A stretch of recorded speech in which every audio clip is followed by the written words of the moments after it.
Bonjour, Frédéric Morin, directeur adjoint de Filaposte. On est souvent connu comme étant l'imprimerie des timbres du groupe La Poste. On est également une imprimerie en transformation et à la recherche d'innovation en permanence, ce qui nous fait qu'aujourd'hui on travaille à peu près avec le monde entier et sur des marchés très différenciés. Donc, 3 mots-clés, sécurité. La sécurité, ça veut dire quoi? C'est d'abord un site sécurisé de 27 000 m² qui respecte un certain nombre de normes liées à la nature du marché. Sécurisé parce que l'ensemble des valeurs qui en sortent sont avant tout des valeurs fiduciaires. C'est l'innovation parce qu'on est en recherche permanente de nouveaux marchés. On est sur un marché historique qui est celui du timbre et du courrier, qui est un marché historiquement en recul, et donc qui a nécessité de mettre en place depuis de nombreuses années une stratégie de transformation.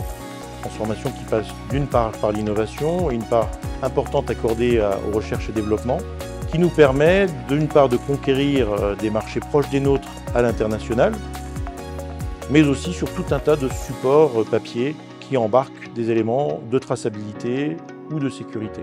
Donc le site de l'imprimerie maîtrise un grand nombre de technologies, bien sûr les technologies les plus connues d'offset, d'héliogravure, mais on est aussi particulièrement fiers d'une technologie ancestrale qui est celle de la taille douce, sur laquelle nous maîtrisons l'intégralité des étapes, depuis le métier du graveur jusqu'aux techniques d'impression, pour des supports qui sont bien évidemment celui du timbre, mais aussi d'autres supports dans des univers d'impression sécurisés.